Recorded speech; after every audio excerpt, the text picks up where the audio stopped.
Boa noite. Boa noite. Boa noite.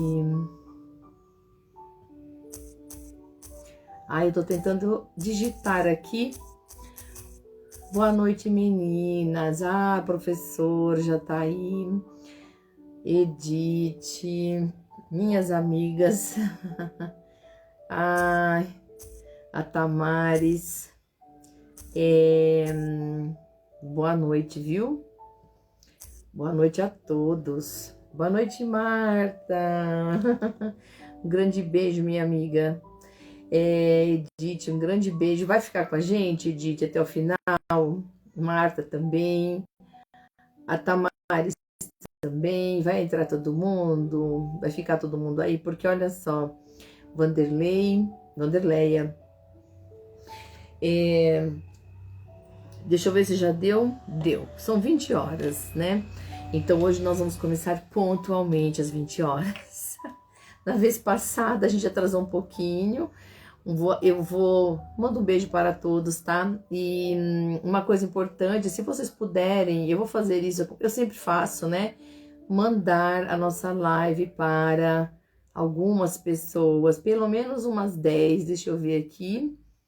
É muito importante a gente fazer isso. Toda vez, na verdade, os nossos assuntos são muito importantes. Eu gosto de fazer essa divulgação, porque essa divulgação, esse compartilhamento, essa interação mesmo, né, com os nossos amigos, com o pessoal que está do outro lado, porque afinal de contas, a gente não está mais brincando, sabe? Nunca foi brincadeira, né, de fazer um trabalho sério e voltado mesmo para atender necessidades, demandas, curiosidades, e trazendo informação, trazendo material de qualidade. Eu garanto a vocês, continua sendo, né, o nosso... a Lilian, boa noite. Continua sendo, nossa, Terras de Viriarte, vocês estão aí? Ai, que bom. Obrigada, Edith, viu? A gente pretende conversar durante 1 hora, mais ou menos, tá? Então, a gente tá prevendo terminar em torno das 21 horas, tá bom? Meu abraço a Portugal, Terras de Viriarte, mais uma vez está com a gente. Vamos ver se eles podem ficar até o final, né? Afinal, já é tarde, lá estamos 3 horas à frente. Então, o nosso projeto desde o começo é assim, ele traz, né? Ele busca trazer isso, informação de qualidade, enriquecimento de assuntos que geralmente estão no nosso cotidiano, né? Ou nos afligindo, ou nos, de alguma forma, nos constrangendo, ou de alguma forma a gente precisa para nos orientar, como é no caso hoje, né? Um assunto, eu falo que ele é delicado, por quê? Porque ele é ainda um assunto bem, com muito a ser estudado, com muito a ser pesquisado, né? Então, e cada dia, pelo que eu vejo, sabe, cada dia há uma descoberta nova, né? Nesse caso aqui, bom dia, boa noite, Rose. Boa noite, RGS Sandra. Por quê, gente? Inclusive, essa nossa conversa está sendo a pedidos por causa justamente da necessidade que apareceu, que aparece todos os dias. Como é um assunto novo ainda, oi amiga, boa noite. A gente tem que trazer toda a informação possível, tudo que a gente tiver para poder orientar, ajudar as pessoas que estão vivenciando, convivendo com, né, no caso, o autismo, que é uma condição, né, que o indivíduo apresenta. Então gente, nós temos que dividir informação, não adianta eu conheço pessoas que por alguma razão escondem, por alguma razão omitem, mas não adianta, Porque, oi, Rô, boa noite. Não adianta esse tipo de coisa porque não colabora nem com a criança, nem com si próprio. Porque o pai, enquanto ele estiver desinformado e ele estiver se achando o único ser na Terra, né, com uma questão dessa dentro de casa, ele realmente vai estar discriminado por si só, por si mesmo, né? Ele próprio vai estar se discriminando. Então não é mais, não dá mais. Boa noite, Débora. Boa noite, Valdelice. Não é mais uma coisa pra gente ficar, sabe, guardando em casa com segredos, porque eu vou conversar com o professor Walter, gente, e nós vamos falar de um dado que eu vou aproveitar, falar para vocês, eu não sei se vocês sabem, mas eu vou falar agora e depois nós vamos repetir com ele. É assim, há um tempo atrás, a proporção das pessoas, das crianças nascidas, né, era mais ou menos assim, 1 a cada 3.000 crianças nasciam ou desenvolviam o autismo, certo? No ano de 2021, eu estou com uma matéria aqui que fala que hoje nós estamos para cada 30 crianças nascidas, a gente presta atenção, uma é autista. A previsão é que, não é um futuro distante, para cada 2, uma autista. Então vocês percebem o quão grave, o quão sério é isso, se a gente não estiver preparado, se a gente não se informar.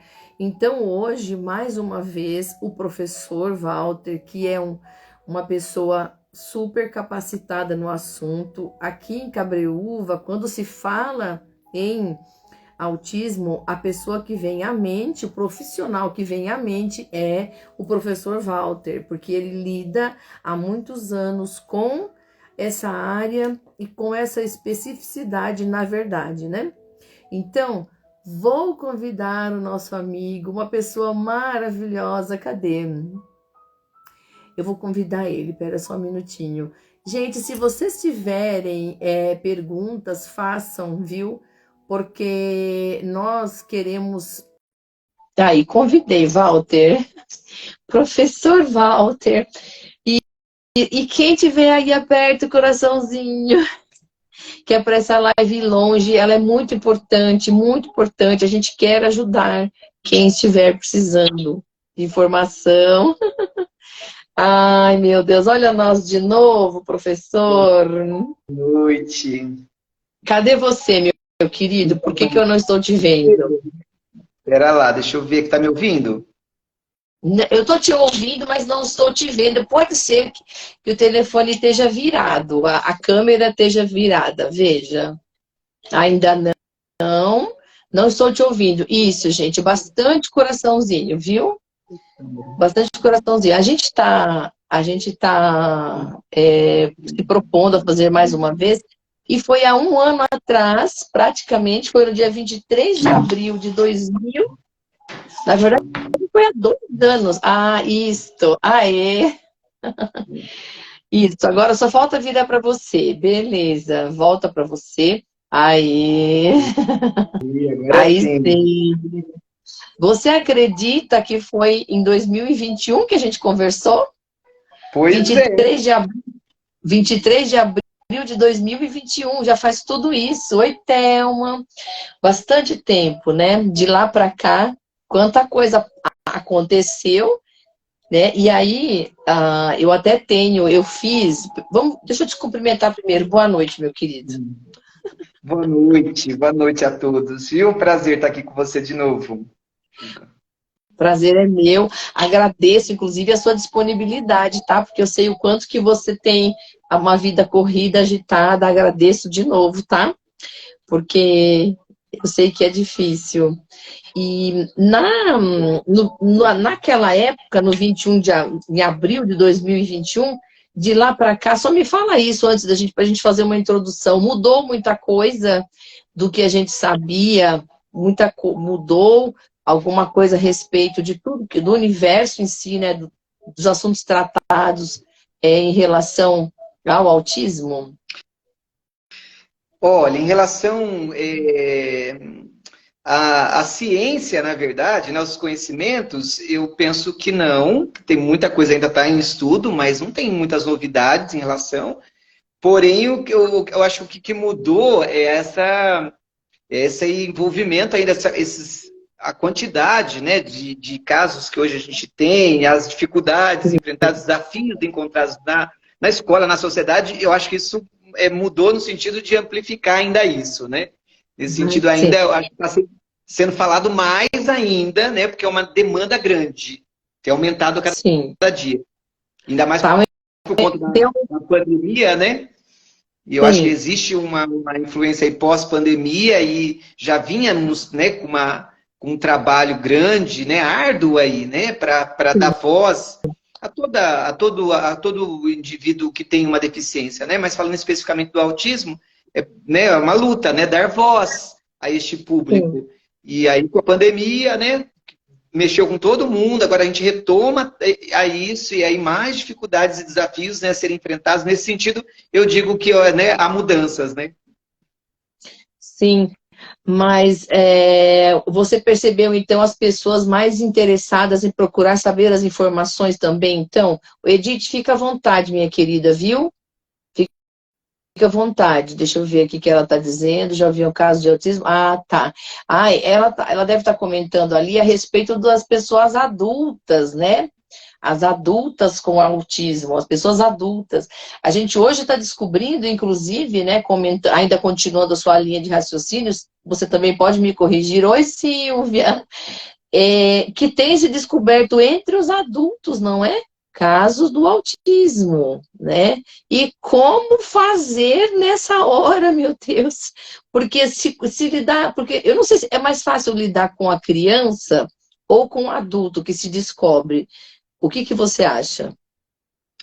Então, na verdade, eu penso assim, né?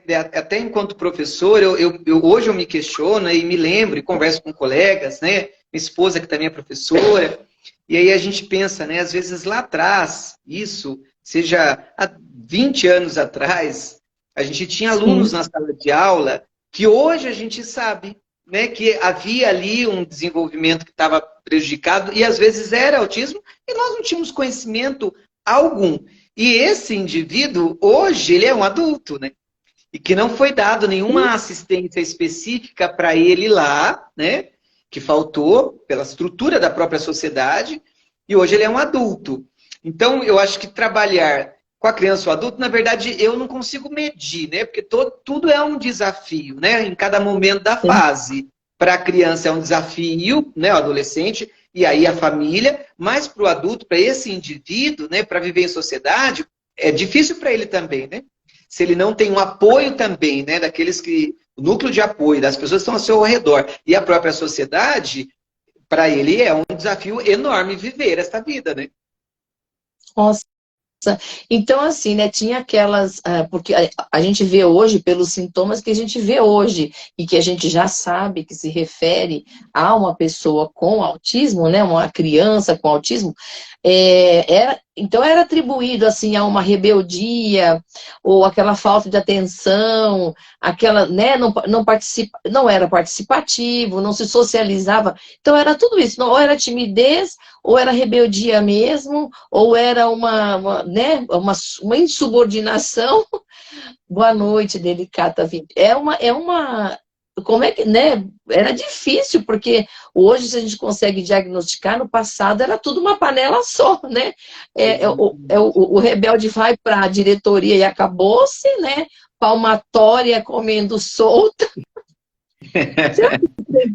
Será que sempre houve, o professor? Sabe-se desde quando foram os primeiros casos? Boa noite, Ângela, Maria.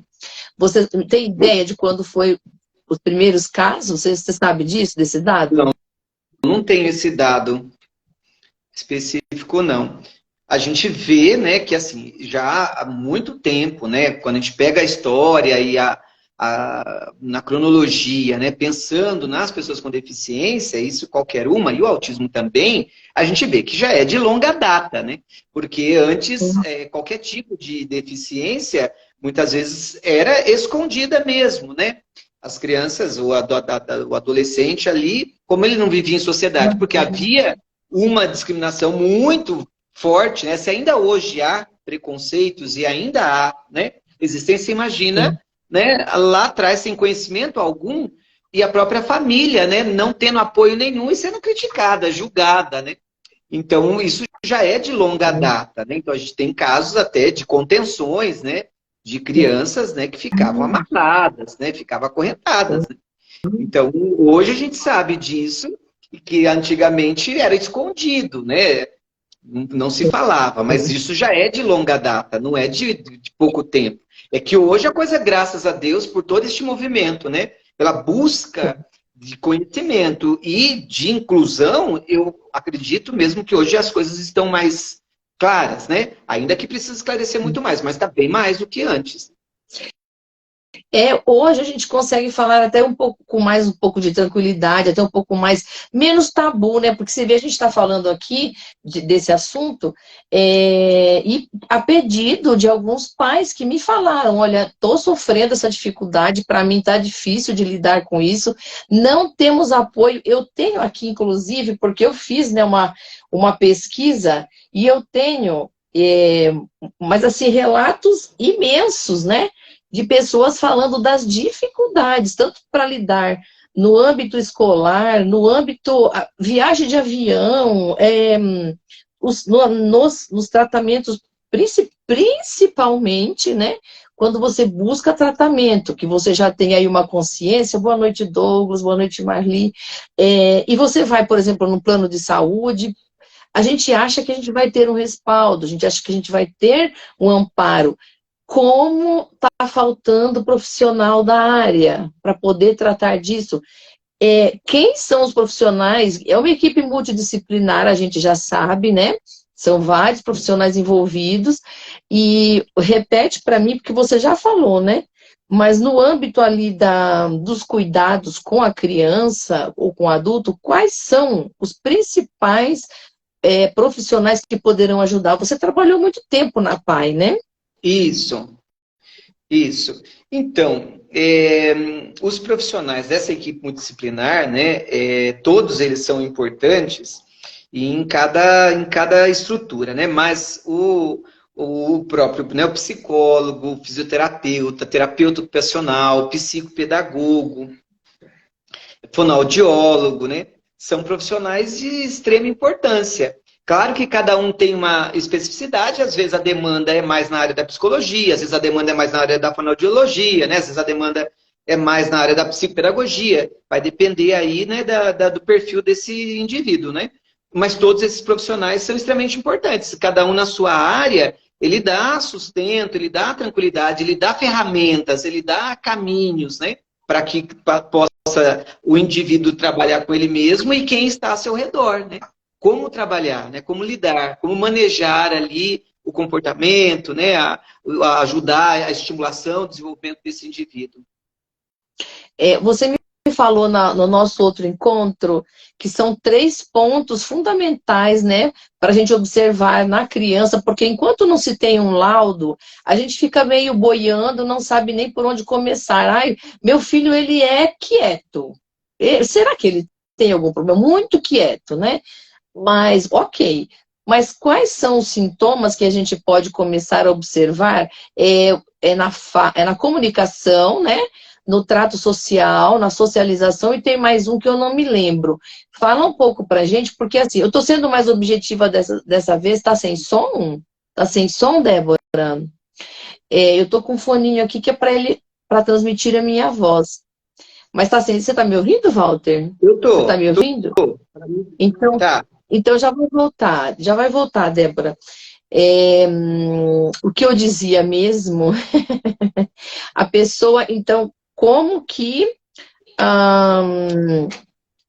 eu esqueci literalmente o que eu estava falando. Eu perdi. 3 pontos, né? Da comunicação, da interação, comportamento estereotipado.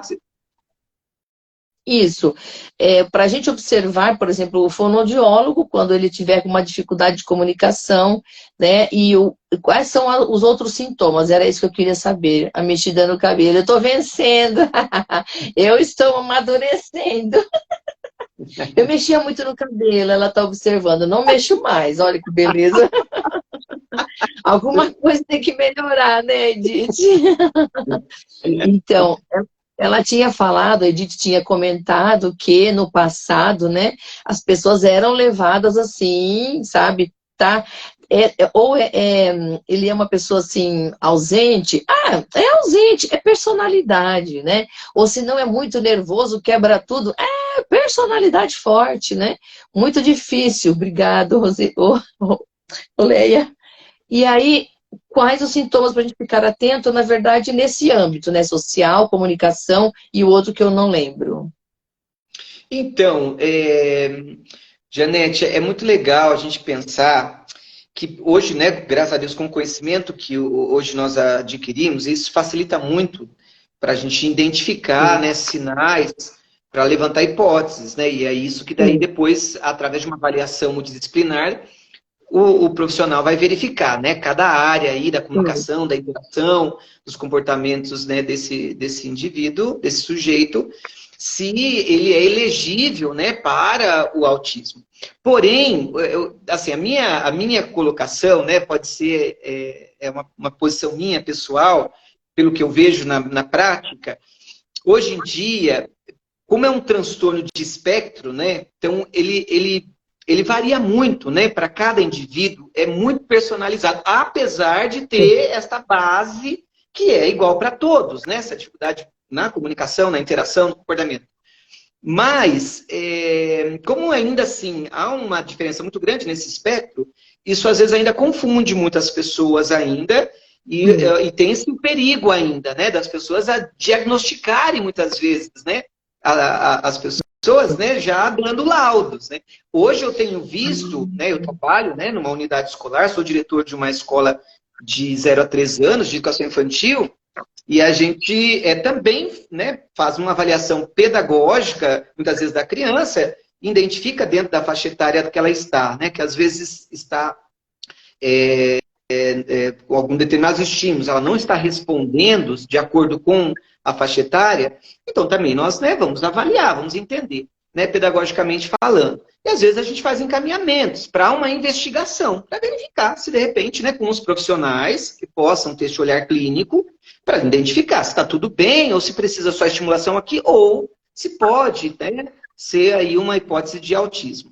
E aí a gente percebe que isso é muito complicado, porque às vezes, né, eu como gestor, e eu olho como profissional que eu sou, eu sempre tento acalmar também todo mundo, porque, ó, calma, né?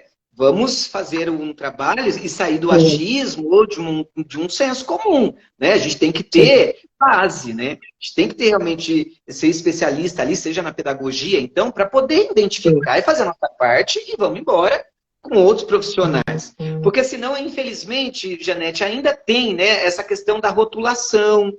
E aí eu percebo, às vezes, até que vem de médicos, hoje, né, eu me assusto, às vezes, com muito pouco tempo, ou às vezes apenas com o relatório da escola, médico solicita um relatório da escola, pedagógico, a gente faz, e às vezes, sem passar por uma avaliação multidisciplinar, eu já tenho recebido crianças laudadas, né, e isso me preocupa. Nossa. Porque eu acho muito sério, né? E isso vem até da área médica, da própria saúde, né? E que se fala, nossa, né? E às vezes até confunde, né? Meu Deus, tem autismo mesmo? Não tem? Que autismo que é? Porque às vezes existe o funcionamento autístico.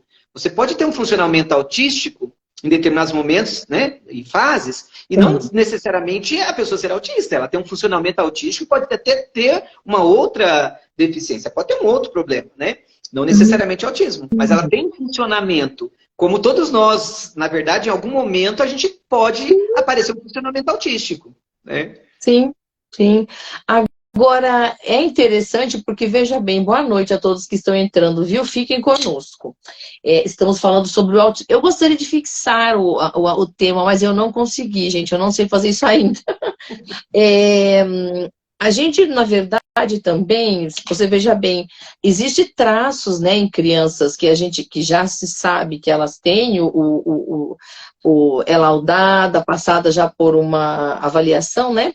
E elas são já diagnosticadas e sabe-se que ela é uma pessoa autista, uma criança autista, né?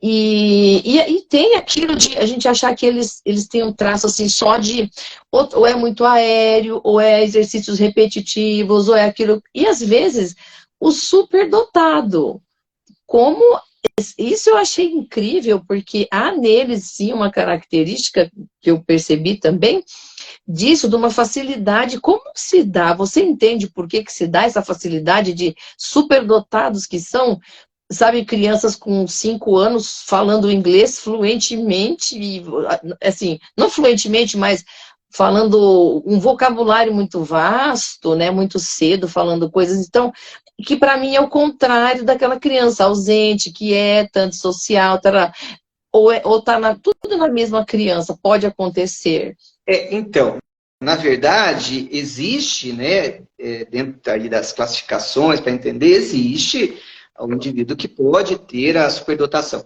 Mas é diferente do autismo. Porque o autismo Tá. pode acontecer deste indivíduo ter uma fixação por algo e ele desenvolver muito sobre aquilo. Mas é somente aquilo, né? Então, Sim. E está relacionado ao comportamento autístico das fixações que alguns desenvolvem e têm. E é dentro também desse espectro, né? Porque quem tem, às vezes, esse tipo de comportamento, ele está dentro de uma estrutura que muitas vezes ele teve, por exemplo, uma fala, né, uma oralidade que foi mais desenvolvida, por exemplo. Então, esse aspecto que ajuda no aspecto cognitivo, dentro das fixações dele, e que foi canalizado para algo que ele gosta muito, né? Então, grava-se nome, né? Ou fala uma língua tal. Mas, neste caso aí, nem sempre significa superdotação. É da característica autista dentro de um espectro. Como, por exemplo, se a gente pega a síndrome de Asperger, que também sempre foi discutida, você tem um indivíduo que também foi considerado ali autismo, né? Mas o cognitivo dele foi preservado, né? E muitas vezes nos outros, né?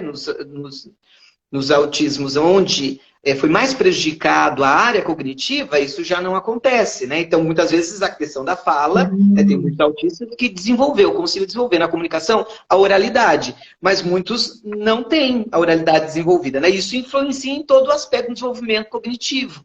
Não sei se deu para entender o que eu quis dizer Não aí, que você deu, perguntou. porque assim, então a gente percebe que há ainda, talvez pela precariedade ou pela falta de um conhecimento maior, um conhecimento mais amplo, há ainda então muita confusão, né, em relação aos transtornos em si. A pessoa às vezes ou acha que nem aqui a mãezinha acabou de falar que o filho dela foi diagnosticado com o TEA, né? Ela desconfiou e no fim não era TEA, era TOD, né? Era TOD. Então, hoje, né, você como profissional, você acha que, você professor, você ainda está na PAI com a sua atividade? Não. Não, não. Não. Mas você Hoje eu ficou estou, muito... hoje eu estou na escola como diretor e dou aula de educação socioemocional no Colégio Objetivo. A parte da psicopedagogia, né, também tive consultório, da psicanálise, eu não estou atuando diretamente. Certo. Então, é muito perigoso, né? Aliás, eu acho que você ficar relacionando e às vezes confundindo esses transtornos, né? Ainda a sorte que assim, né? Parece que não toma medicação. Ou a criança com autismo toma medicação. Você sabe disso? Eu não sei. Então, há casos e casos, né? Vai depender dessa avaliação também, né? Do Sim. neurologista. E aí existem casos em que sim é preciso medicamentação, sim. Então, muitas vezes tem, por exemplo, o espiridona é um dos medicamentos que são muito utilizados, né? Entre outros também. Mas nem sempre. Tem autismo que não precisa. O médico não prescreve nenhum medicamento e ele é autista, né? Mas precisa de terapia, né? Para poder ajudar ele a lidar com os conflitos e com essas dificuldades e tal, mas não precisa de medicamento. E muitos precisam do medicamento para ajudar nas terapias, para que ele consiga desenvolver. Eu digo isso porque se essa investigação é muito rasa, por exemplo, né, não for profunda, não for incisiva a ponto de chegar a uma conclusão real, né, e for confundida, por exemplo, com o TOD, com o TDAH, né, que às vezes é isso e não é o TEA, né, entrar com uma medicação, porque hoje eu acho que está muito complicado isso de você tratar certinho, né? Eu conheço mães com filhos que se negam a medicá-los, né? Naturalmente que esses sintomas não são fortes a ponto dela poder fazer essa escolha, né? Uma criança com TDAH, por exemplo, toma a medicação ou não, dá para ficar sem. Mas no caso do autismo, parece que conforme o grau ele precisa e depende da medicação, né? No caso daquele onde ele bate a cabeça no chão, bate na parede, tudo. Sabe o que eu pergunto? Eu queria muito saber como a gente, assistindo uma cena, de repente, de uma crise, como a gente deve agir? Você sabe, você poderia dizer isso? Por exemplo, daquela criança, porque aconteceu comigo, eu fiz estágio numa creche de crianças de 1 a 2 anos, né? De 0 a 2 anos. 6 meses a 2 anos. E acontecia, assim, tinha uma criança de 2 anos, né? Que ele fazia isso. Ele batia a cabeça no chão. Batia mesmo. E no momento que aquilo acontecia, a nossa reação, ele não era meu aluninho, né? Mas a reação das tias que tomavam conta dele era ficar de lado, esperando ele se acalmar. Porque naquele tempo eu ouvia dizer era uma birra. E aí, depois que eu vim saber da questão do autismo e da criança que faz isso, e aí como agir, digamos que eu estivesse hoje assistindo isso, eu posso intervir? Então, até a literatura, se a gente for pesquisar, né, na literatura, as palavras, até às vezes fala da birra excessiva, mas não com um sentido de uma criança simplesmente o termo que utilizavam também, uma criança mal educada. Não nesse sentido, né, porque está falando de um problema neurológico, de um funcionamento que ele não tem controle, né? Então, quando ele auto se lesa, né, esse que bate a cabeça, por exemplo, ou que ele se morde, que ele se bate, que ele se arranha, você está falando de um comportamento autolesivo, mas que é além do controle dele, né? Você está falando de um sistema neurológico que não funciona adequadamente. Então, as sinapses, né, tem um problema na transmissão mesmo, sináptica, de impulsos nervosos, né? Então, as funções executivas, por exemplo, e falando de processo atencional, controle inibitório, não existe, né? Ele tem grande dificuldade. Você imagina, eu sempre falava quando dava formação, para a gente tentar entender um pouquinho do universo autista, porque não é fácil, né? A gente dá pela literatura, né? Então é difícil. Porém, existe hoje com o conhecimento, algumas ideias, né? E eu sempre falava que o autista, por que muitas vezes ele não foca, por exemplo, né? Não todos, né? Mas muitos tendem a não manter o olhar, né? Não olhar para os outros, né? Olha para qualquer lugar, não fixa o olhar e tal. E aí, tem uma explicação que eu gostei muito, uma vez que eu tive, que faz a gente ajudar a entender. Que para ele, o funcionamento cerebral, quando a forma como ele enxerga, ele vê, é como se fosse um monte de imagens, um monte de fotografias. Então, isso é muito difícil para ele mesmo. É muito estímulo visual, né? Porque é muito sensorial. Então, é toque, é cheiro, é som, né? Cada um, uns menos, outros mais, tal, mas tudo tem. Então, a gente não percebe isso, né? Mas para ele, né? O fato dele olhar para você, por exemplo, isso exige, cognitivamente falando, existe um monte de reações. De você olhar, fixar o olhar, ver a imagem do outro, a expressão do outro. E para o autismo isso é muito estressante. Porque isso no cérebro é uma loucura. Porque muitas vezes ele manipula algo, faz movimentos repetitivos sobre algo, porque é uma forma de se autorregular. Né? Porque daí eu não tenho tantas imagens, eu não tenho tantos buscar recursos para poder lidar com aquilo, né? Então eu fixo em algo que me reorganiza, né? Que me autorregula. Olha que coisa, né? Que loucura é isso. A gente não enxerga isso. E aí eu estou falando isso para chegar na tua pergunta, né? Uma criança que está lá e de repente ela entra no momento de crise. Ela tem um movimento ali, então ela está, né, se autolesando, ou ninguém pode tocar nela porque ela fica irritada, então ela bate, ela não para, tal. Olha que, né, como é que a gente lida com isso? Sim. Cada criança é uma e cada situação também é uma, né? Então eu costumo dizer que é importante a gente pensar no contexto e na análise do contexto dos profissionais que estão atendendo, do local onde essa criança está, qual é o tratamento que foi dado anterior a isso que está acontecendo, né? E o que vai ser feito durante e o depois. Porque às vezes a gente pega só um recorte só, e isso é muito assustador, né? Mas a gente não pode esquecer que se você tem uma criança, né, lá na escola, por exemplo, que tem autismo, então, eu já sei que existe uma estrutura, né? Eu devo fazer um diagnóstico, eu devo entender essa criança através da família dela. Quais são os movimentos? Então, desde a hora que ela chega na escola, os profissionais dessa unidade, ele já tem que saber como é que é essa estrutura para que eu saiba acolher e receber da melhor forma, maneira possível, para ajudar essa criança a lidar com aquele ambiente que muitas vezes starta ali, né, desperta esse comportamento nele. Porque algo está afetando, algo está incomodando, algo está sendo para ele demais, né? Que a gente às vezes não sabe, mas se eu tenho esse olhar mais sensível, esse olhar mais clínico desta análise, eu posso ajudar daí, né? Intervir da melhor forma.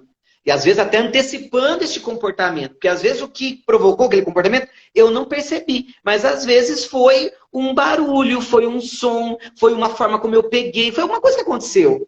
Né? Se eu já sei disso, opa, eu já sei que isso vai provocar isso, né? Então eu evito, né? Eu já faço algo anterior. Né? Isso não é fácil, realmente. É um trabalho que tem que ser, né, árduo, de análise mesmo, de investigação, dando suporte a essa criança. Uma vez que já aconteceu, né, não consegui identificar, não consegui já antecipar esse comportamento. Né? E já aconteceu, pode acontecer, mesmo até eu tendo feito. Né? E aí o que eu faço? Primeira coisa é dar suporte a esse indivíduo. Entender que aquilo que ele está fazendo é uma forma dele se comunicar que é rudimentar. Mas é a forma que ele sabe.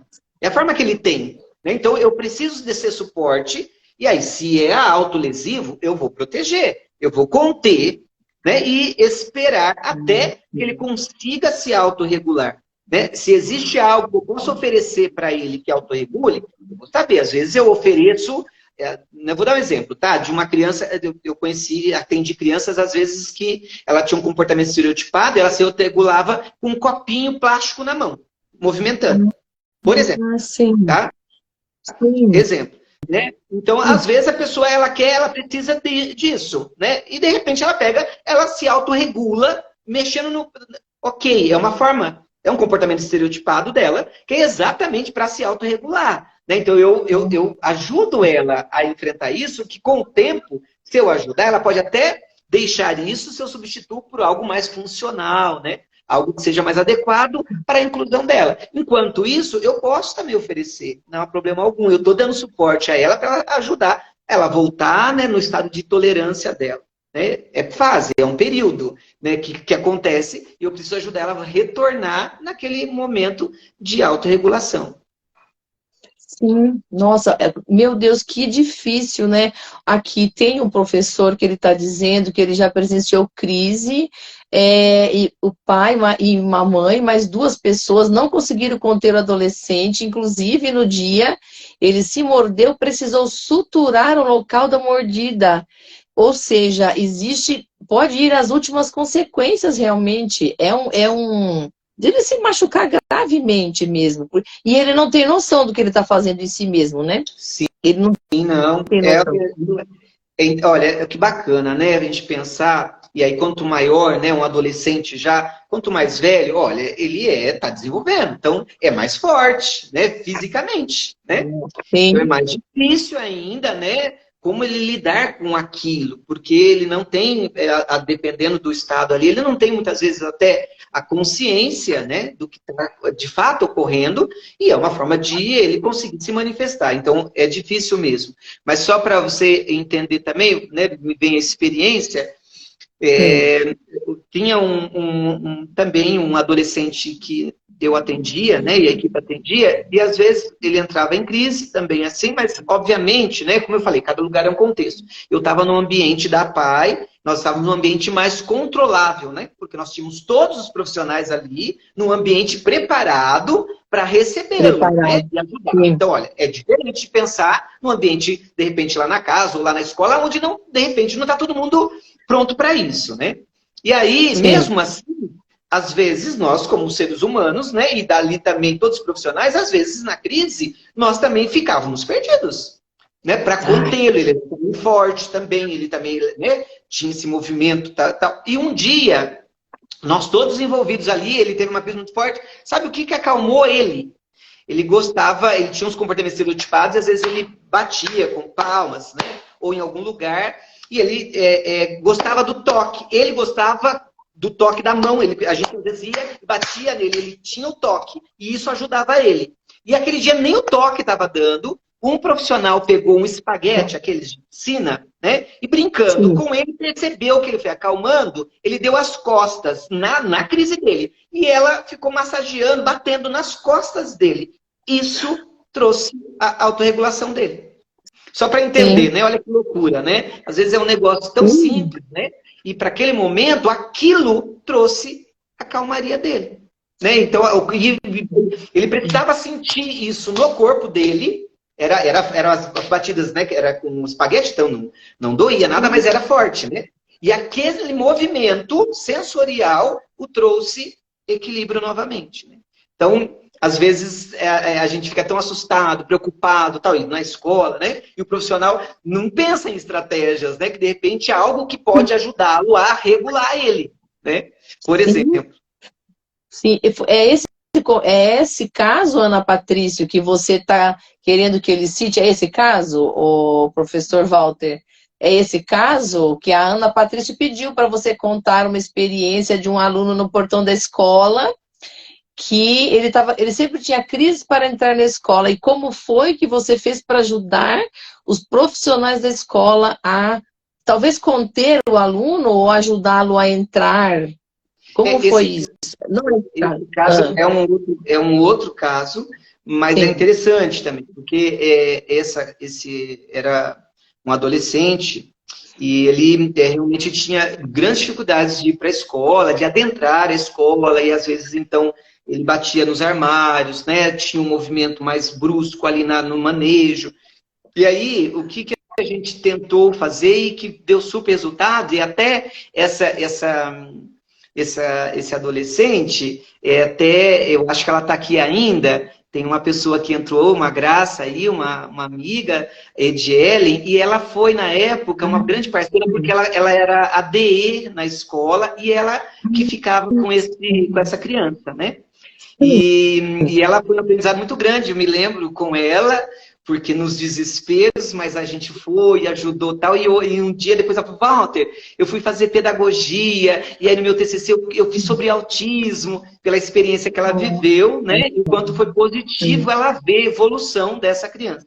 Quando a gente fez trabalhos com ele, com a rotina, o painel de rotinas, porque ele não era verbal, então a gente usou as referências com imagem. Eu fui na escola, tirei foto do portão, tirei foto da sala, depois trabalhamos em terapia com ele, depois levamos ele na escola, então através das referências para ele poder entender aquele espaço, o que ele ia fazer, né? Montamos uma rotina na escola, a hora que entrava, como é que fazia, os tempos de tolerância dele, sair para comer, enfim. A gente fez um trabalho sistemático, né, com muita ajuda da Ediele, a Ediele está aí falando, aí ó, o bate ao lembrar de tudo. Eu também fico emocionada, Ediele, é uma história que marcou e que jamais será esquecida mesmo, porque realmente era um desafio grande para ele, né, e também para nós profissionais, e para a Ediele, para a professora, para eu que estava ajudando como pedagogo.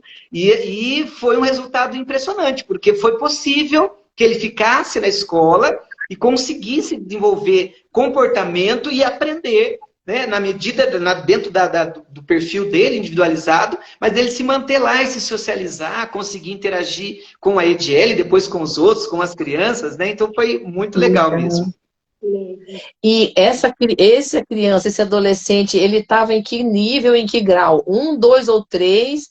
Como você pode classificar? Ele tinha atendimento e ele era considerado um nível severo. Ah, sim. Sim, porque tem tudo isso, né?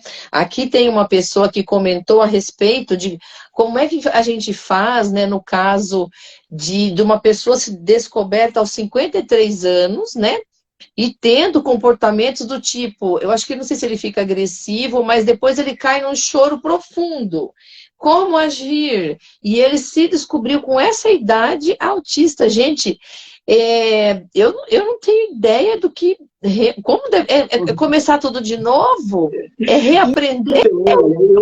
Eu nunca tive um caso desse também, né? É algo realmente atípico, não é o que a gente fica muito voltado hoje em dia para as crianças e adolescentes, mas mesmo quando a gente trabalhava na PAI, a nossa equipe questionava sobre os adultos, né? Porque o nosso foco era muito ali, então, essa faixa etária, e a gente pensava, nossa, e os adultos, né? Que estão aí no mundo, estão no nosso município, e que não têm esses cuidados. Cadê os profissionais para ajudá-los, né? Então, é isso aí que essa pessoa está dizendo, né? Mas a minha opinião, sugestão, é o que você disse também, Janete. A gente tem que entender que a gente está trabalhando com o ser humano, né?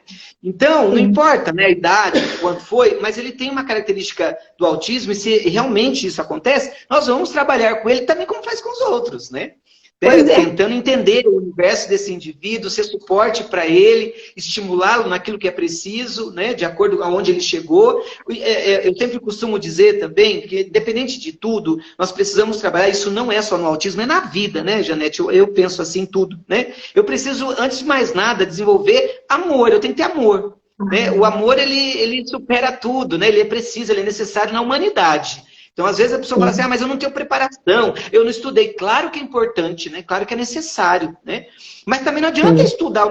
Se você não amar o que você faz, se você não amar o ser humano, você também então, não vai também adiantar, não vai resolver, né? Precisa unir. Mas se houver amor, o resto, então, vem por consequência. Porque você vai atrás, você busca, tem equipe de apoio, e este indivíduo, ele sente. Ele experimenta, porque é humano, né? Ele vai experimentar isso de alguma maneira também como suporte. Porque qualquer um precisa de sentir-se acolhido, né? A criança, quando chega na escola, o que ela precisa, né? Na adaptação dela? Ela precisa sentir amada, ela precisa sentir acolhida, ela precisa sentir que aquele espaço que ela está longe da mãe, do pai, né? Do núcleo de apoio dela, mas que aqueles que estão ali também é suporte, né? Também é segurança para ela. E para o autismo também não é diferente. O autista precisa sentir também seguro do jeito dele, da forma dele, né? Até lembrei Exatamente. Agora...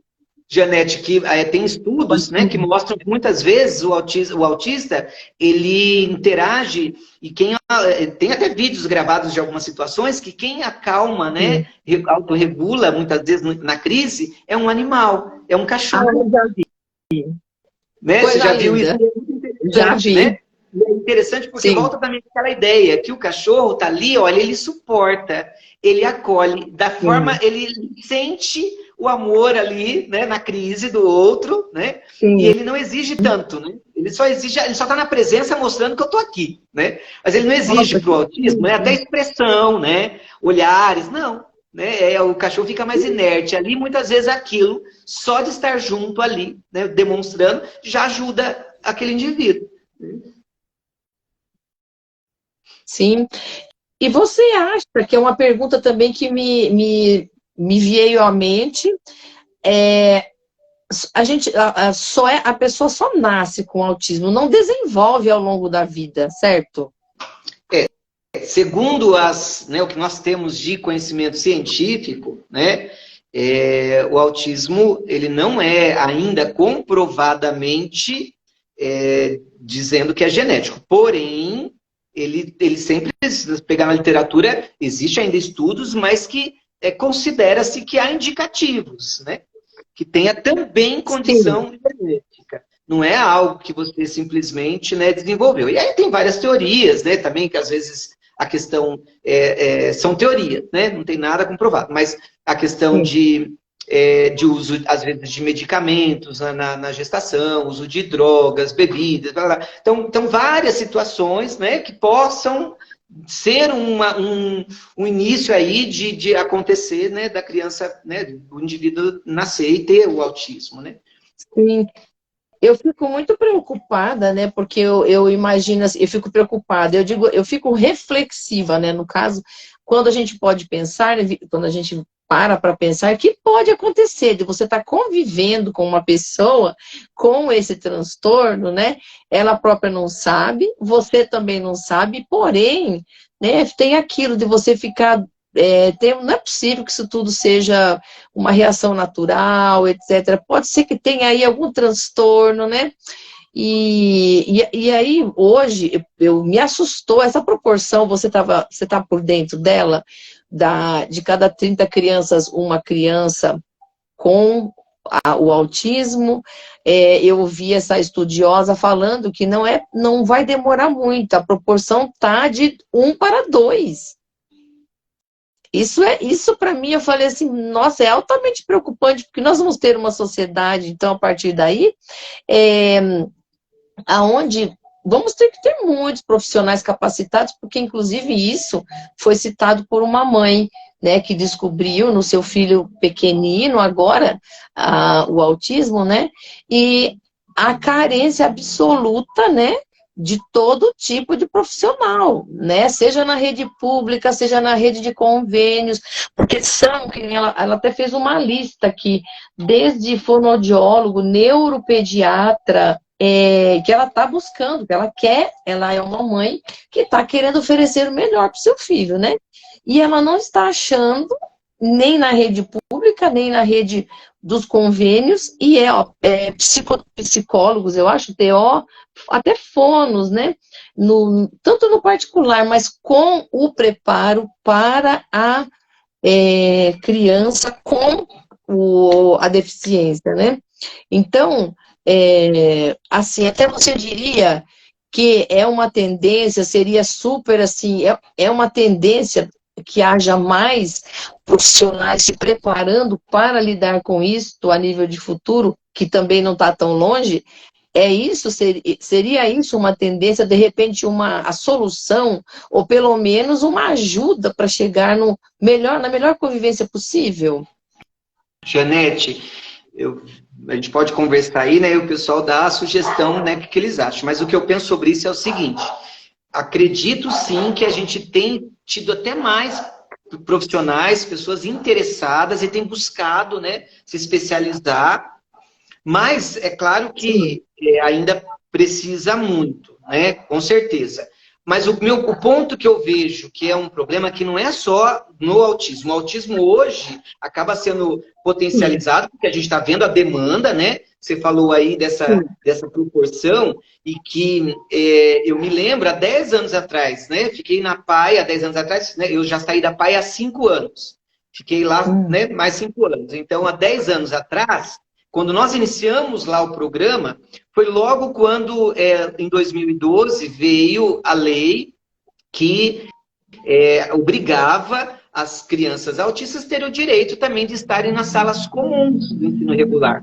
Então, eu fui trabalhar na PAI exatamente nesse contexto, onde a gente foi ser facilitador dessa transição, desse processo, aonde então as crianças tinham o direito de. E aí as escolas não tinham preparação alguma, então vamos lá auxiliar, fazer essa facilitação dessa transição, né? E aí fizemos um trabalho que foi esse trabalho que, graças a Deus, eu acho que marcou o município de Cabreúva aí com o trabalho da PAI. E aí, lá então, quando nós iniciamos isso, nós tínhamos um programa de autismo, quando eu entrei lá, 30 e poucos inscritos lá. Não tinha lista de espera. Hoje, vai lá, passado 5 anos, né, de quando eu saí. Hoje, eles triplicaram, quadriplicaram o número de atendidos do programa de autismo, e existe uma lista de espera grande para fazer a triagem, a avaliação, e fica na lista de espera depois, se confirmado o autismo, para atendimento. Então, olha que loucura, né? Onde eu quero chegar com a sua pergunta? Que falta profissionais, sim, envolvidos, né? Mas existe para mim um problema de poder público, de políticas públicas, que falta investimento, falta este olhar que precisa alargar, que precisa ampliar para atender a este público também, né? Porque, como eu disse, não é só esse. Se você for na lista de espera de alunos que precisam, às vezes, só de fonoaudiologia, mas que é uma defasagem, né, na fala e que não é autismo, mas também está faltando para ele também. E que vai impedir, né, na dificuldade de aprendizagem dele, por exemplo, né? Ou às vezes tem um problema emocional, tem um problema lá que ele está vivendo um conflito familiar que precisa de um tratamento psicológico. Também está na fila, né? Às vezes uma terapia ocupacional, enfim. Soma um problema muito maior, né, de atendimentos mesmo por esses profissionais, que, do meu ponto de vista, ainda é necessário mudanças nas políticas públicas do mundo, do país, do estado e do município de Cabreúva. Sim. Olha, quando eu fiz pedagogia, eu fiz em 2010, né? Pedagogia, e até o meu TCC, ele falava sobre isso, sobre educação inclusiva, que naquela época era, assim, o assunto do momento, era um maior, assim, sabe, aquela coisa, era um frisson até, era meio que modinha, sabe, você falar sobre educação inclusiva, era tudo, né? Educação inclusiva, tudo era. Agora, então, a gente percebe que já se passaram mais de quase 14 anos que eu fiz. Então, a gente percebe que falou-se muito e fez-se muito pouco, né? Porque se toda a política da inclusão tivesse sido aplicada, né, agora não vamos nem entrar em detalhes mais profundos, mas se pelo menos metade do que se falou, né, tivesse sido aplicado em todos os âmbitos, né, estadual, municipal, tudo, a gente teria uma condição melhor, porque a gente está percebendo isso, mães que se queixam, né, realmente da dificuldade do filho em sala de aula.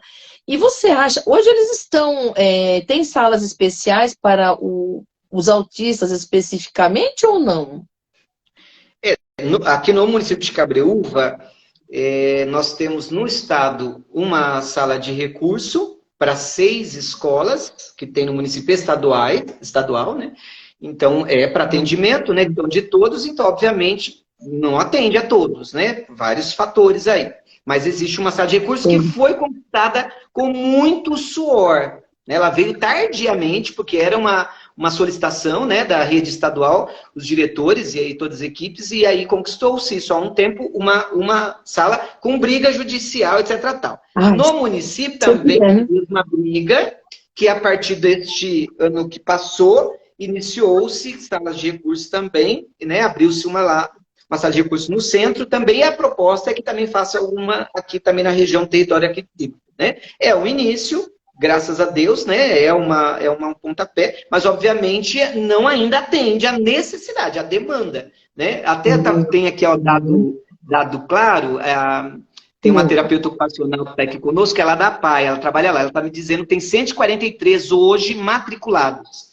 Né? Então, ai, nossa! Olha só, é bastante, hein? Bastante. E tem uma espera daí. Né? E considerando que aí a PAI é o único local, que, na verdade, que tem este apoio, né? Que dá este apoio à família, né? À criança, que dá sustento, né? Para acolher este público, né? Sem precisar pagar outra coisa, né, Janete, que é muito importante, né? Trabalho de qualidade, eu não entendi. Sem pagar nada. Sim. Outra coisa. Sim, porque também não adianta só fazer de conta que tem, né? Tem que ter e ser efetivo, dar resultado, tratar de fato. Tratar de fato, assim, porque o universo é grande, né? O espectro, realmente, a gente sabe, é grande. E a gente acha que se a criança está ali na escola, porque dá para conviver ali, né? Dá para ela estar ali. De repente, os casos mais severos vão para a escola também. Até acho que vai, né? Porque você comentou do adolescente que estava lá, né? Agora, eu ia fazer uma pergunta. No caso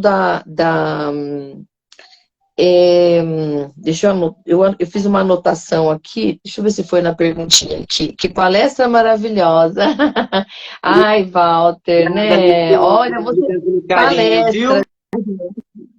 Que bacana. Deixa eu ver aqui se foi aqui. Então, eu não lembro a pergunta que era agora, mas aí eu estava imaginando, era a respeito dos adultos, na questão os adultos ter, lembrei, como que, você como sendo psicanalista, eu acredito que você pode responder sim. A gente fala muito da criança com a deficiência, né? A gente pode falar assim, né? É a criança, pessoa com deficiência, né?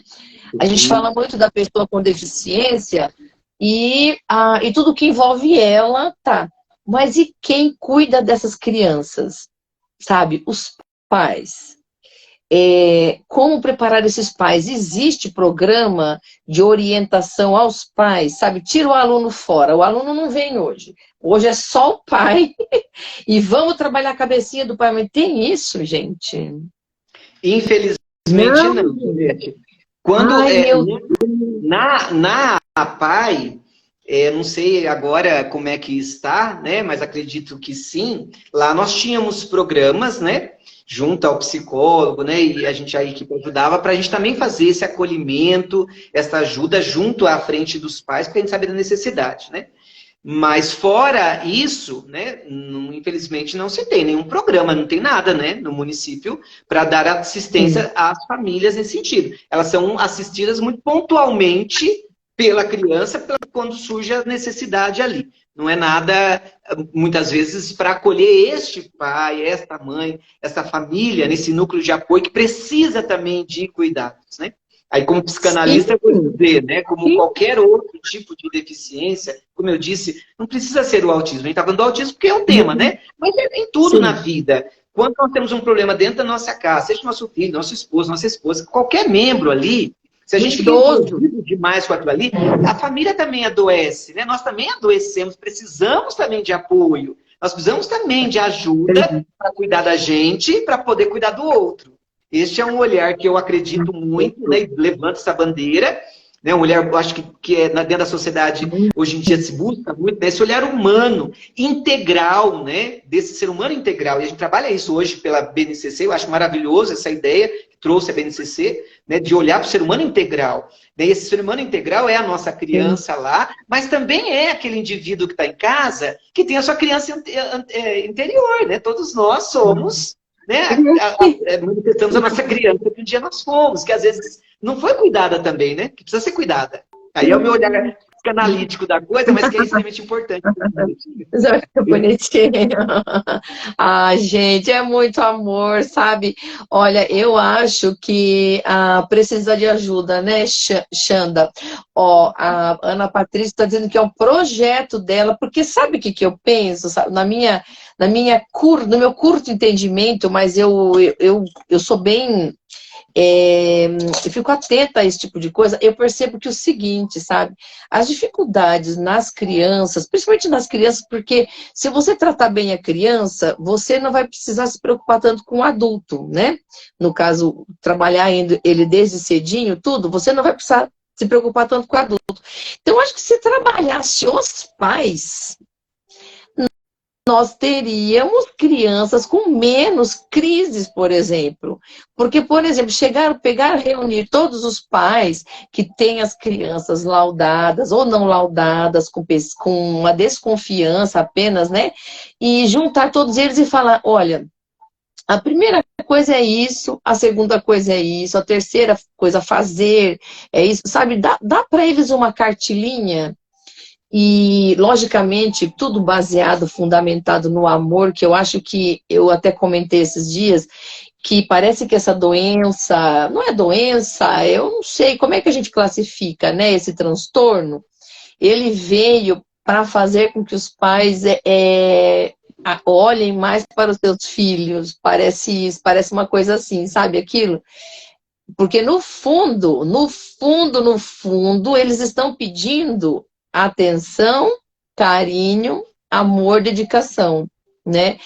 E se você perceber, se você olhar, né? E até mesmo nas observações, você vê que tudo isso sendo fornecido para a criança, ele pode não apresentar sintomas ou ter menos sintomas, menos episódios. Eu acho que a gente está chegando no ponto da questão, sabe? chegando perto de saber, poxa, eu acho que vamos atentar mais para isso, vamos ter menos crianças, pelo menos com crise, e convivendo com as demais, né? O que você acha disso? Eu Só o acho, amor constrói. eu acho perfeito, Janete. Às vezes a gente fica buscando, né, formas, né, É, grandiosas, né, e na é, verdade, é claro que tudo isso é complexo, né, porque envolve muita coisa. Porém, sim, eu acho que precisa disso, entendeu? Precisa de uma energia que você lance e olhar para todos, né, e como rede, que todo mundo precisa de ser ajudado, né? Então, se a gente cria esse sistema, né? E aí, logicamente, precisa de profissionais, precisa de movimentos, precisa de programas, sim, precisa de com investimento, certeza. precisa de políticas públicas que olhem para isso e falem, vamos embora, vamos batalhar, vamos lutar, né? E, infelizmente, se isso Sim, não acontece, fica só no plano das ideias, porque a gente já identificou a necessidade, a gente já identificou o problema, né? E a gente até sim, propôs soluções, mas, né, não dá para ficar só no plano de ideias. Para que essas soluções elas aconteçam, pensando na dinâmica que a gente tem, que a gente vive numa sociedade e existe um setor público, nós precisamos de olhares dos gestores públicos para dar condições sim. que isso cresça, esse movimento de fato aconteça. Né? Tem que ter investimento. A gente fala. Claro que o amor tudo constrói, eu acredito no amor, porém, não tem jeito. A gente vive numa sociedade e que a gente precisa de investimento, a gente precisa de orçamento para esta prática. Senão não acontece, não tem jeito. Né? Sim. Até porque, para, de repente, uma mãe poder se dedicar em mais tempo, com tempo integral e coisas assim, seria muito importante que ela tivesse um amparo, né? Ela não precisasse, por exemplo, trabalhar fora para poder manter algumas coisas assim. E hoje em dia, com as mães muito ausentes, precisando trabalhar fora, eu percebo isso, porque no passado, mesmo que tenha, né, houvessem casos que a gente não identificava como sendo o próprio autismo, né? Mas o TDAH, qualquer um que fosse, né? Mas aí a mãe estava presente, dava, né? Eu acho que supria bastante coisa, supria bastante a carência que poderia haver, né? E as mães atentas conseguiam descobrir as dificuldades no filho, né? E isso, com o passar do tempo, com a mulher indo para o mercado de trabalho, você acha que isso pode ter influenciado alguma coisa? O que você acha? Nesse sentido, né, Sim, essa nova forma, né, de viver esse núcleo familiar, sim, eu acredito sim, e até a gente lê, né, a literatura fala muito, né, sim, desses novos formatos que nós vivemos hoje, né, de núcleos familiares, né, e a gente vê sim que sim. interfere, né, a gente tem muitos casos, por exemplo, de famílias, né, que a hora que chega a criança na escola, e a gente quer então entender e fazer anamnese, criar esse perfil dessa criança e dessa família, né, para poder então intervir da melhor forma possível, e aí a gente vê que muitas famílias, né, por exemplo, é só a mãe, né, e a gente tem a literatura que diz que especialmente as crianças com deficiência, as mães são solo, porque muitos pais debandaram exatamente por conta do filho deficiente. A literatura que diz isso. E a gente vê na prática que isso acontece muitas vezes. Que a mãe, ela tá sozinha. E aí eu acabei de ver a linda da Claudiene, aí, uma professora carinhosa que a gente tem na rede, ela acabou de colocar aí, olha, às vezes eu vejo que os pais são mais especiais que as crianças, né? E aí eu entendi Ah, o que ela quer dizer, mais especiais, porque às vezes até tem também um transtorno que também ninguém cuidou. Às vezes a criança, por exemplo, né, é autista, e às vezes o pai, a mãe, na hora que a gente vai conversar, a gente percebe que talvez ela também tenha traços autísticos, e é por isso que então a criança tem, e ela também não está sendo cuidada. Ninguém falou com ela, ninguém olhou para ela, né? E às vezes sim, não é essa a questão, mas ela também é especial porque ela tem as fragilidades dela. De repente, cuidou dessa criança sozinha, deste filho, né? Olha, não teve o parceiro. Então, quais são as frustrações dela? Quais são os medos dela? Quanto já que ela já não levou, né? De bordoada, de discriminação, né? De rotulação. Olha, quanto sofrimento muitas vezes que ela traz também ali, que torna ela especial, que precisa ser cuidada, para melhor cuidar desta criança. Né? nossa, acho que tem que começar então nos pais. Começar com os pais, uma política pública voltada e assistindo a esses pais, né? Na rede pública, hoje há aqui, por exemplo, em Cabreúva, a gente tem, né, o CRICA, eu não sei se o CRICA atende os pais com essas necessidades mas me parece que sim, né? Para poder cuidar dos filhos, né? Ó, a minha esposa está aqui comigo e ela é diretora de uma rede estadual, né? Então ela tem que ter alguns casos, ela está falando assim, não atende os pais, não. Já tem uma lista de espera para os adolescentes que não é atendido. Ficam na fila lá e às vezes é colocado na lista de espera ainda na educação infantil e às vezes chega lá no ensino fundamental, né, lá no estado, e não foi atendido, né? As crianças, então, muito menos daí os pais, né?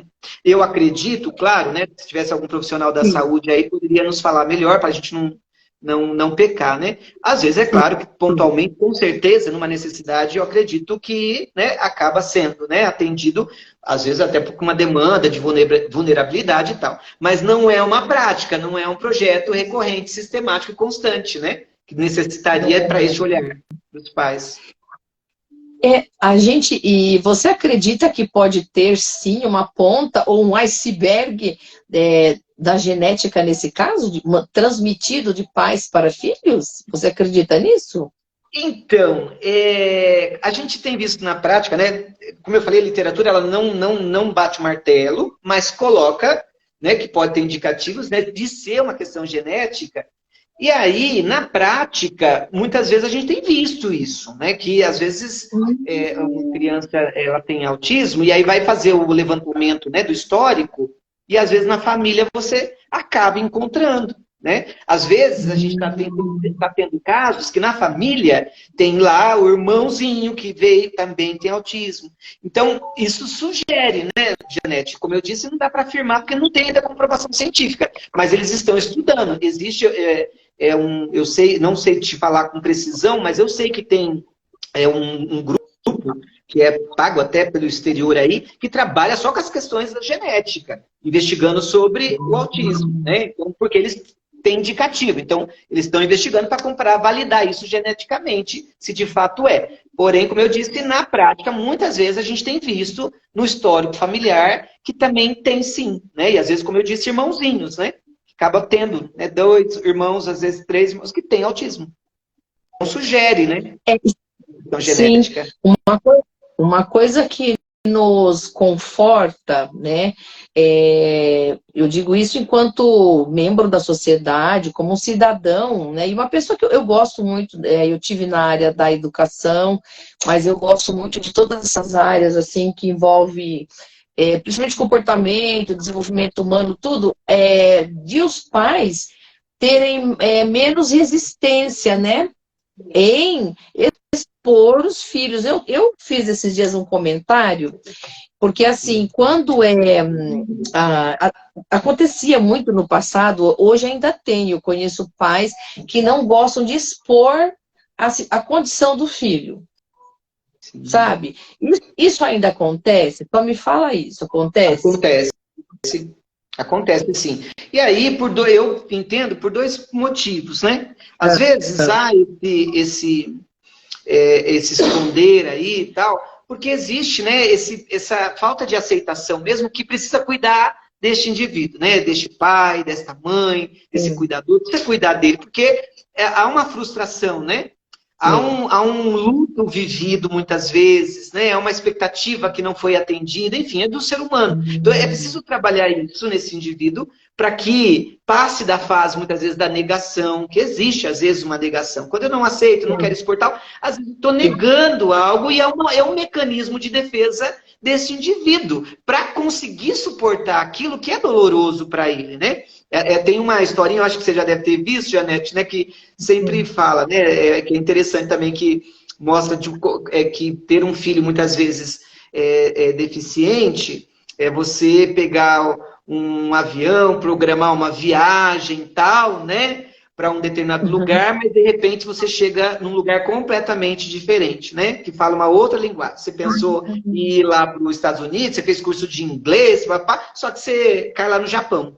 né? E aí, o que eu faço? O que eu faço, né? Não era isso que eu projetei, não é isso que eu pensei, não é isso que eu queria, né? E é uma frustração e uma dor muito grande, porque, ao mesmo tempo, né, passa pelo sentimento de amor, de respeito, de carinho, é o meu filho, né? Mas eu amo, mas olha, enfim. E aí vem a sociedade também, que muitas vezes, do meu ponto de vista, Janete, eu posso estar errado, você pode me corrigir, colocar sua opinião. Mas eu entendo, e eu sempre falo isso, que eu acho que a sociedade ainda ela é muito cruel. Então, muitas vezes, por essa falta de acolhimento dessas pessoas, né, elas se sentem completamente solitárias, né, sozinhas. Então, as marcas da vida, né, pela exclusão, né, pela discriminação, isso marca demais o indivíduo, né, o ser humano. Isso atrapalha ele na aceitação mesmo, né, na luta dele de se colocar, de ser incluso também. Porque um pai e uma mãe que tem uma criança com uma deficiência, seja o autismo, ele tem que ser incluído nessa sociedade, não é só a criança. Ele tem Com que ser certeza. incluído.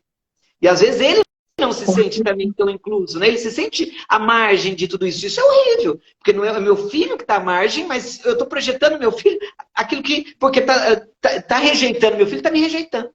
Então olha que dor, Sim. né? Que precisa ser trabalhada na sociedade de maneira geral.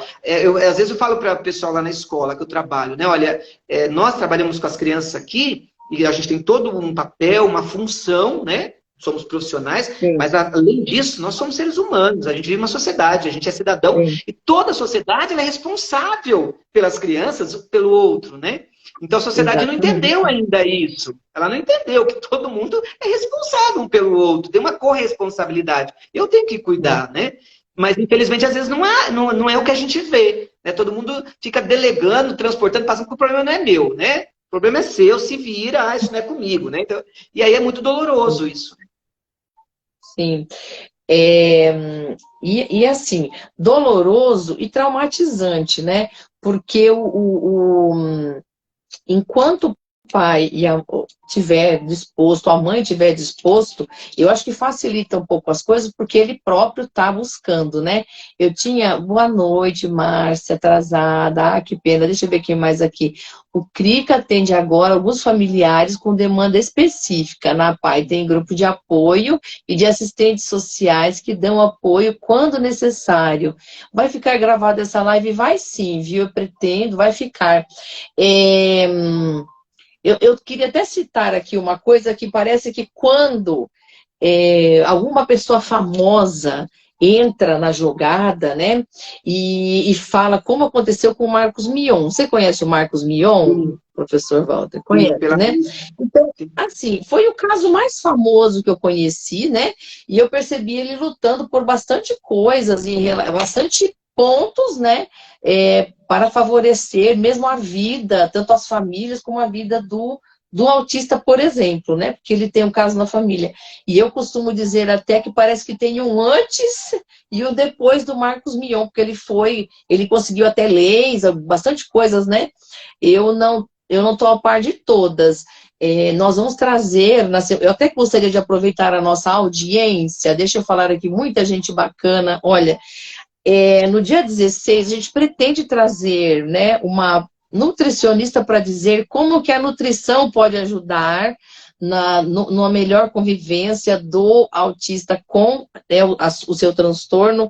No dia 23, a gente vai trazer uma professora que ela dá a aula e ela cuida de crianças autistas. Então, a gente vai falar de como é o âmbito em sala de aula, né? Eu conheço professoras que têm problema com as mães, porque, assim, tem umas que elas querem que você fique em cima e dê toda a atenção para o filho dela. Já tem outra que não quer que você fique, deixe que ele seja mais autônomo, sabe? Então, olha, é uma loucura. E no dia 30 a gente vai ter os direitos da pessoa com deficiência, tá? E no dia 6 a gente vai falar bastante com o psicólogo sobre o comportamento dos pais junto à pessoa com deficiência, como se comportar, a melhor maneira de levar todo esse assunto adiante, né? De conviver com tudo isso. Porque, olha, é mais importante do que... Eu ia falar complicado, né? Mas não é.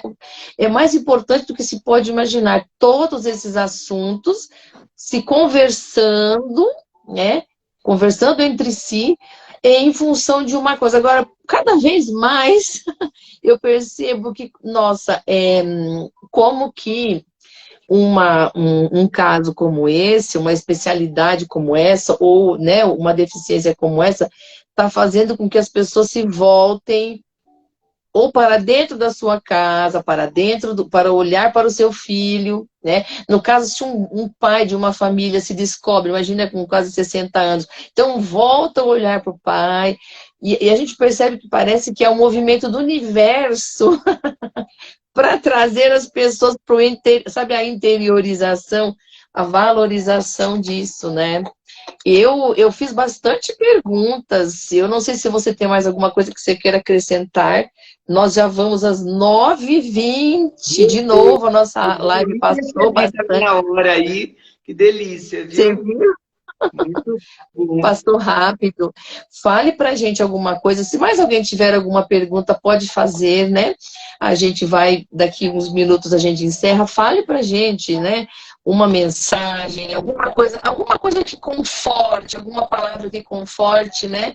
Os coraçõezinhos de alguma... Porque muitas mães vão assistir essa live depois, né? E, assim, uma perspectiva que possa trazer algum alento, sabe, para quem já lidou com tanto e já observou progressos, avanços, né? O que você pode trazer para a gente de uma palavra assim de vai melhorar, sabe? Ou é isso? Vai melhorar? Além das políticas públicas. Eu entendi aí o recado que você trouxe e de verdade, né?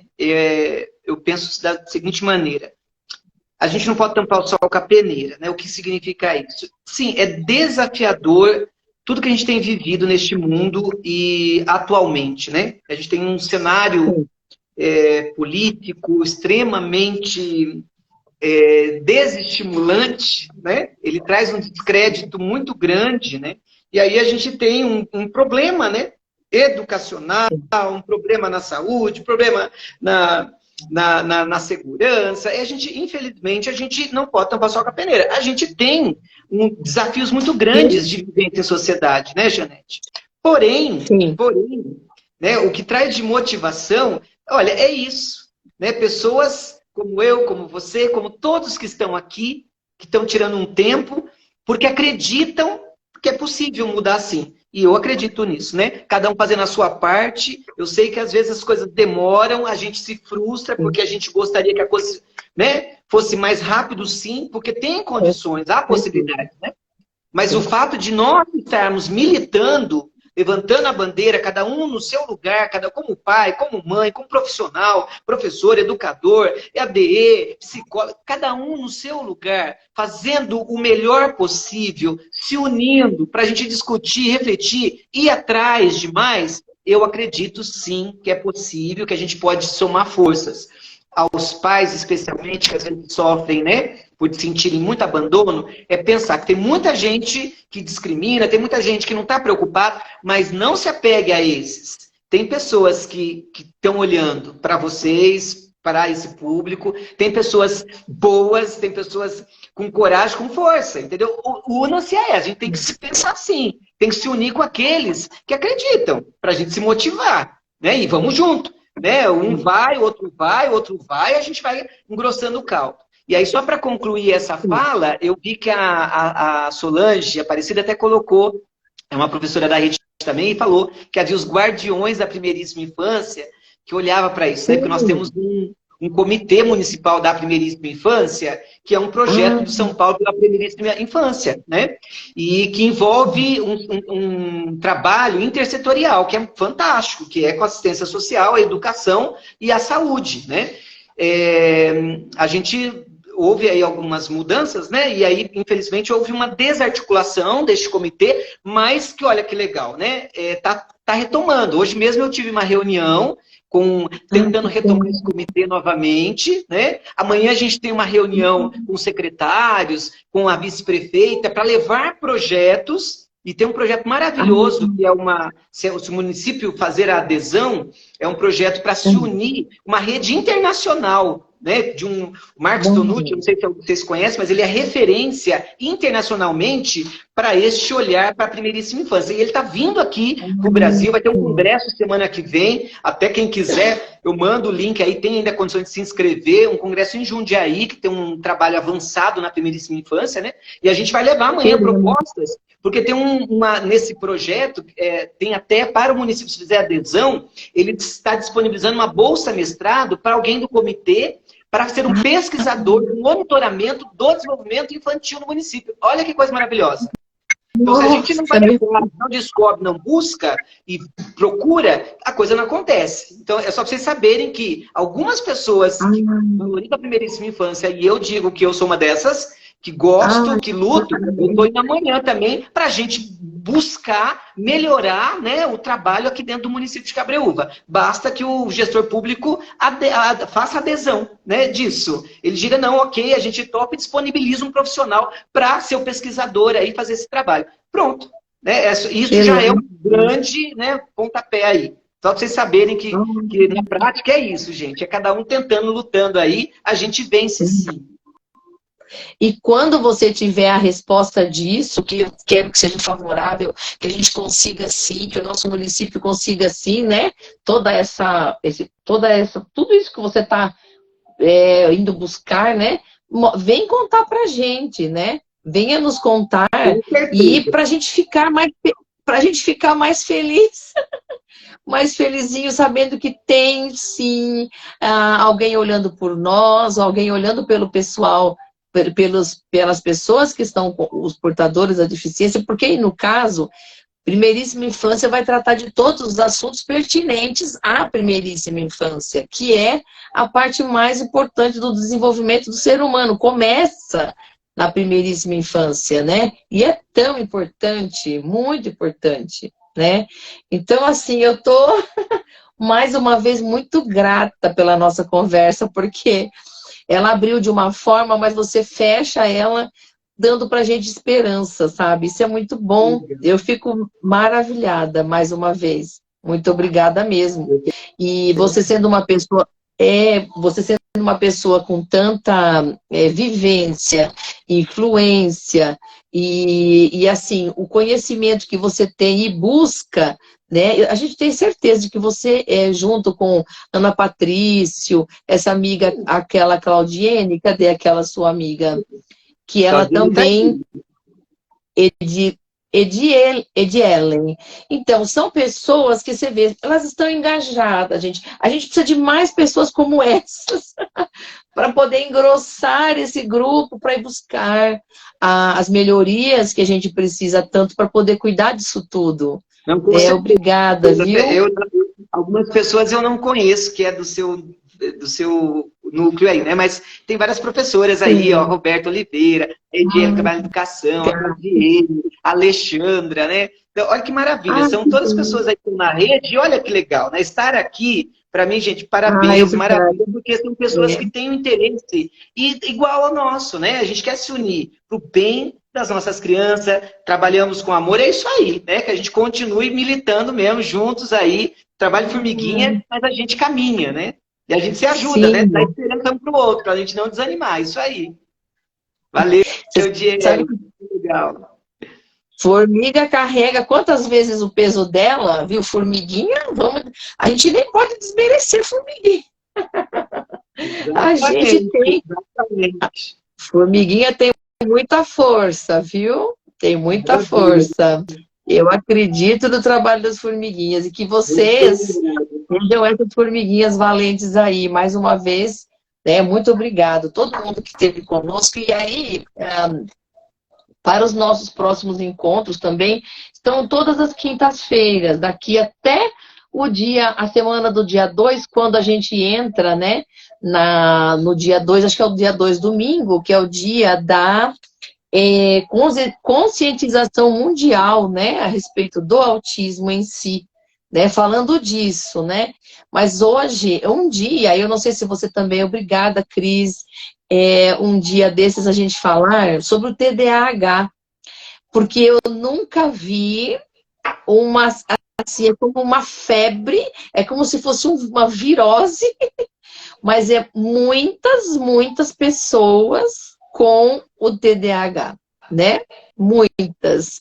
E aí é um transtorno também que ele apresenta toda aquela particularidade dele, né?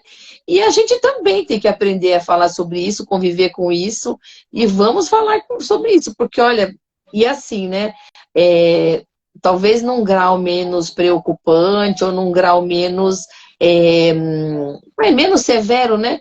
Que o autismo, mas muitos e muitos traços, né, em pessoas que às vezes se descobrem lá na frente, nossa, eu sou totalmente avoada, meu Deus do céu, eu esqueço, eu não sei o que lá, eu começo e não paro, às vezes a gente põe culpa em tudo que é coisa, né, põe culpa enfim, e às vezes é o transtorno do déficit de atenção, né, então a gente pode falar isso, você topa? Com certeza, o meu trabalho de conclusão de curso da psicopedagogia foi sobre TDAH, de tanto que isso me chamava a atenção. Fique tranquila, tamo junto. Então, tamo junto, já tá marcado. E é assim, por mais que as pessoas não gostem, tem pessoas que não gostam desses temas assim, tem esses transtorno, mas gente, eu sou apaixonada, então por mim só falava sobre essas coisas. Por quê? Porque eu acho que a melhor coisa é a gente entender o TOD também, olha lá, semelhante ao TDAH. A gente pode falar junto do TOD, porque o TOD eu conheço pouco, não sei falar muito, assim, não conheço muita coisa a respeito. Mas não tem para onde fugir. Se a gente quiser viver bem conosco, com pelo menos 5 em volta, tem que se cuidar.